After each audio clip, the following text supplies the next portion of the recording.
getting more organised. The ones that have been quiet, now Dublin, of course, Dublin City has been very active in that, but in the general area around, it has been quiet enough. But they're getting themselves more organised. They're getting more successful at attacks and that.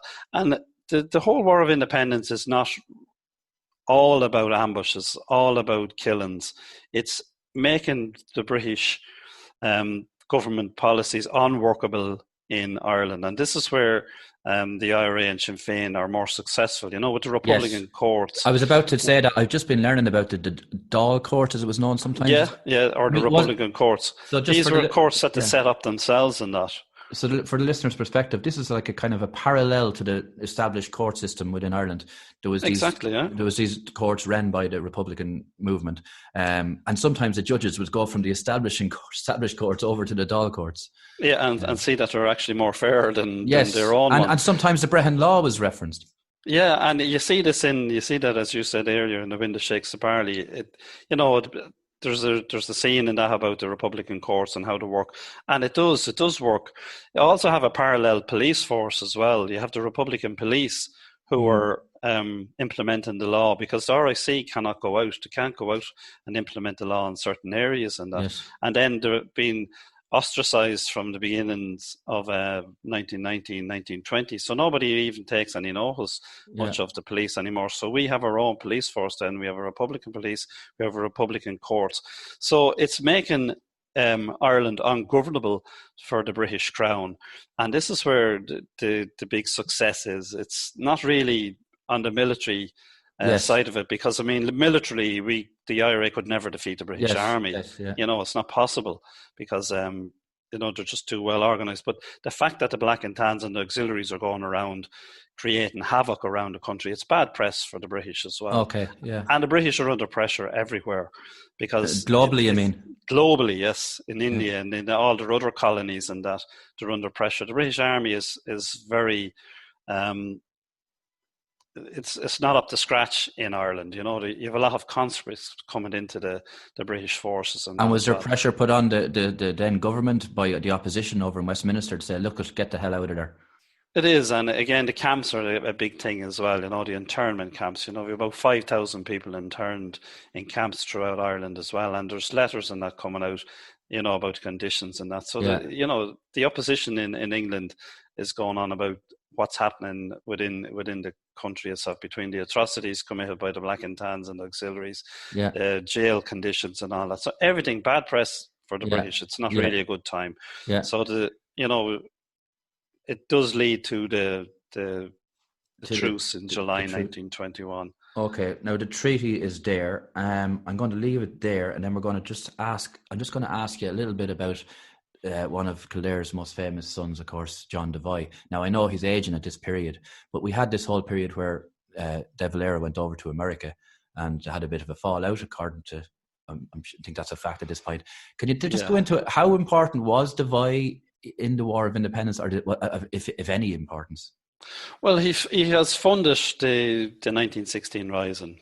And all through the earlier period, anything that was against the British government, Devine was involved in. And he's the main man in America with funding for the revolution. And without money, it was America that funded the War of Independence, or was it external German or? No, it was America. Yeah. Without money, you can't run a revolution. It's it's basic.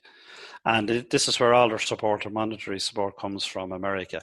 But Eamon de Valera, as you say, goes over to America then and presents himself as the representative of the Republic in America, as he's the president of the Republic. He does have a falling out with John Devine, a huge falling out, and it splits the whole American Republican movement. What in a few lines, what do you think was the division?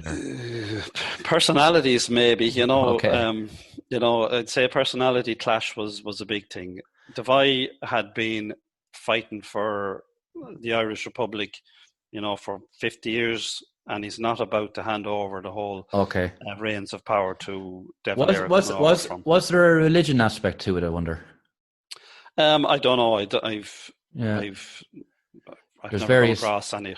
Yeah. What I couldn't understand when I was like researching John Devoy is why he took on Collins' side. I understand now, of course, in the Civil War, but was that a sign of how much he disliked De Valera that he took on Collins' side? Well, that is the theory. Like that is the theory that he sided with Collins because he disliked De Valera so much, and Devoy accepts the treaty then, and he accepts the formation of the Free State, which is something that you probably wouldn't have thought he would have done. No.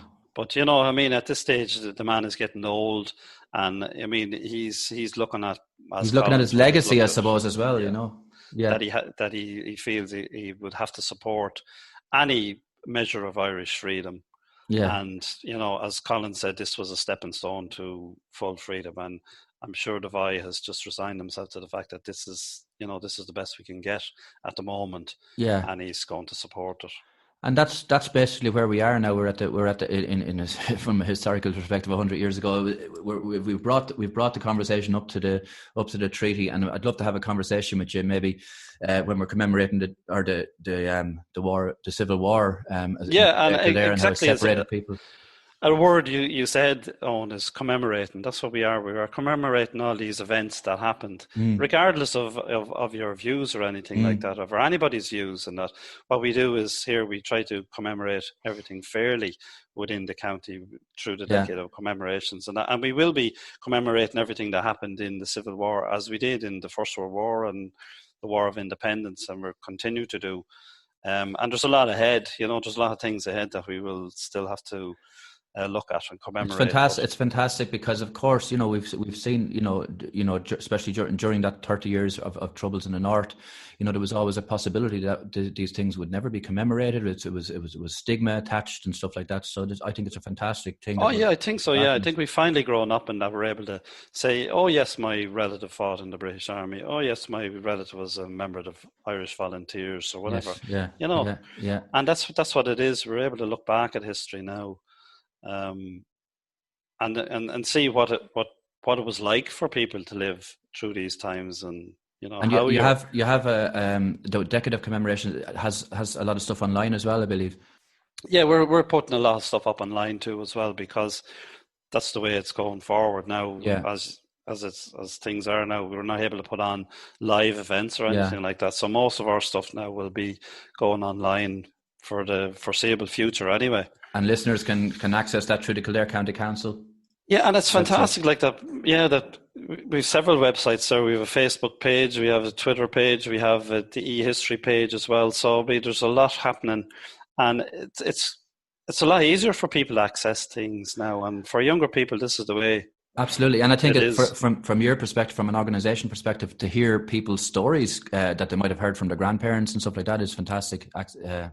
And that's what we want. We want to hear all these things, and we want to be able to talk about them and put them into perspective and that. Brilliant, James. Thanks very much for joining me. Thanks, James Durney. Thanks Great very talking much. To you. Rosie was born by the roadside, somewhere in County Kildare. I think it's all over. It is, and Kildare are the champions. Champions for the first time in 42 years.